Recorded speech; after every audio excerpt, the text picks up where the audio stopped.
Assalamu alaikum rahmatullahi wa barakatuhu.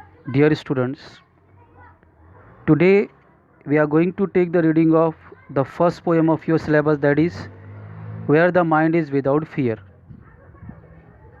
Let us analyze the title itself. The word where represents place. So here where means a place. A place here means a country. A country here means India. So, from the title itself, the intention of the poet is reflected. The poet, that is Rabindranath Tagore, wished India to be such a country where nobody in the country, whether the person belongs to bureaucrat, politician, whether the person is common man, whether the person is a doctor, a teacher, or a worker or a labor, nobody should have even the slightest fear in his mind in independent India, and that is very important. This thing is very important. There shouldn't be any fear in the mind of the people in independent India. Only then the true goals and objectives of freedom will be achieved. That is indicated in the title itself. Now let's start reading. Open your book at page number 3. Are you ready? So let's go. Where the mind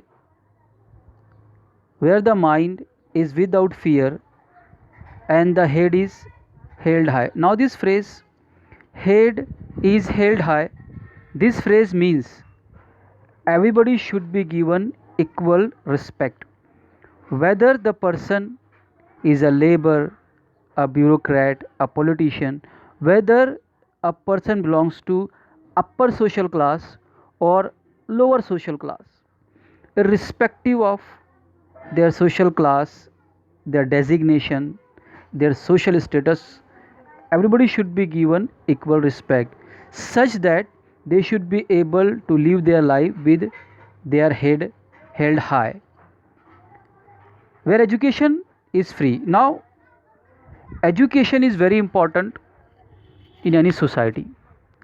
The society in which people are educated, they are considerate, they can understand better, they can make speedy, fast and easy progress.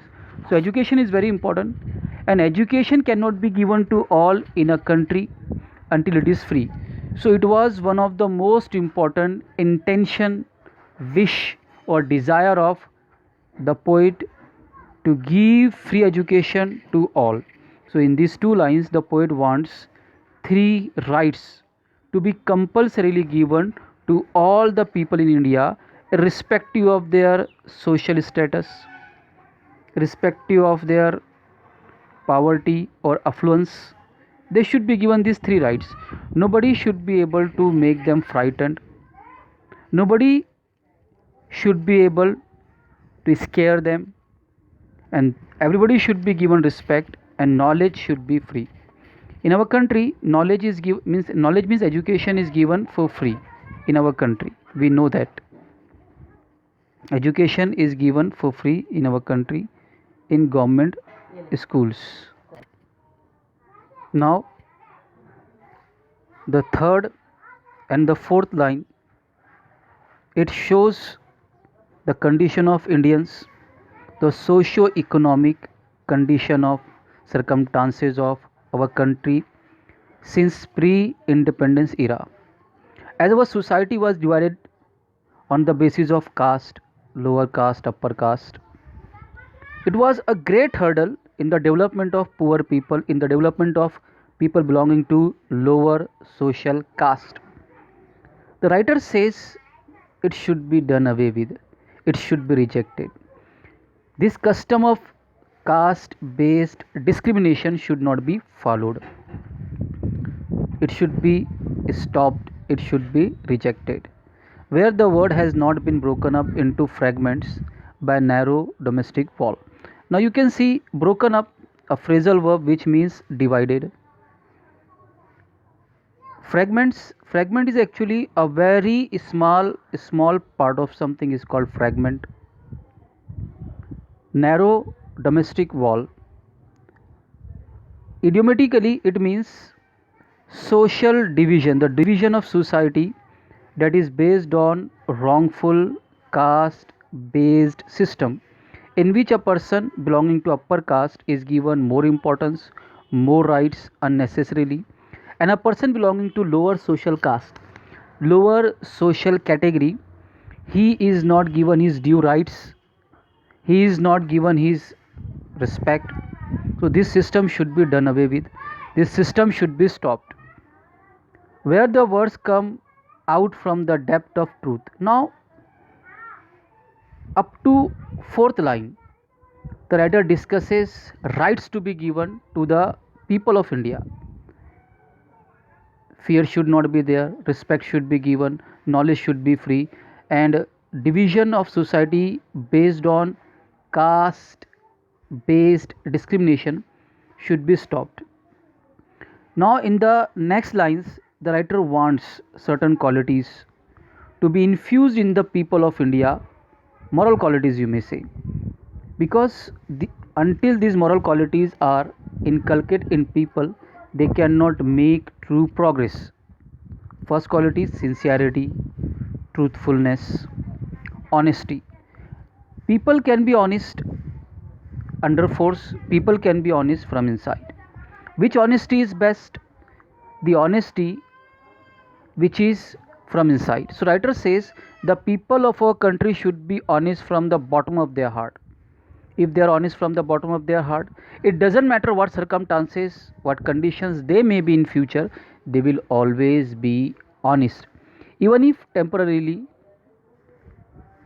ephemerically, they may face certain problems, certain difficulties because of their honesty, but still they'll stick to honesty, they will not become dishonest. Even if they don't get any benefit of their from their honesty, they will still be honest because they will be honest from inside. So Indian people should be honest from inside. Where tireless, something that never gets tired is called tireless. Here it doesn't mean that, actually here it means if a person does not stop, if, if a person doesn't stop his hard work, his efforts, even when he becomes tired, it is called tireless. So non-stop, here tireless means non-stop. Striving means efforts, trying. Stretches increase, enhance, lengthen its arm toward perfection. It's very important. A nation cannot be great, a nation cannot be developed, a nation cannot be advanced with a handful of people. Everybody in the country should give their contribution for the development of the country, only then the country can become developed. So how can we achieve development of our country? When every professional in our country, whether he or she is a doctor, a teacher, a scientist, even a laborer, everybody everybody in our country in non-stop manner should make effort to achieve betterment, more and more excellence in their work. We should compete, but who should we compete with? We should compete with our own self. We should try to make ourselves better every next day. Whatever we are today, we should try to make ourselves better tomorrow. Whatever we become tomorrow, we should not stop. Even if we become better, we should not stop. We should again try to compete with our own self, and we should aim at making ourselves better the next day, more and more excellent, more and more better. Then what will happen? The work that is done will be better and better. The country will become better and better. The country will become more and more developed. Then our life will become happier and happier. So everybody should make attempt in a unit as a whole nation. Inshallah, then we will become successful. Then we will become advanced. Next, where the clear stream of reason, clear here means ideas, belief based on reason, ideas, belief that can be proved, stream of reason has not lost its way into the dreary. Dreary, unclear. Unclear here means ideas, belief which are based on superstitions. Desert, sand of dead habits. Not dead habits. Dead habit means there were so many customs, so many practices that people followed in the past, believing they were true. But with the development of science, with the development of different types of technology, with the awakening of the people, now those habits have been proved wrong. Most of the people stop those habits. They are called dead habits, the habits which people do not follow anymore. So here dead habit means superstitions. In these two lines, the writer, the poet indicates the outlook of India in the past, the outlook of India in the present. He says that our Indian society, most majority of our Indian society, they follow superstitious practices. They are superstitious. A nation cannot be great, a nation cannot progress if they are stuck in superstitious practices, blind faiths. So, as a nation, as a whole nation, we should say no, we should reject, we should stop following superstitious practices. We should all believe, whatever belief we may have, we should test them on the criteria of logic, reasonableness. If they are proved right, we should accept them, we should follow them, we should stick to them. If they are proved wrong, we should say them goodbye, we should not follow them. Last three lines are very important.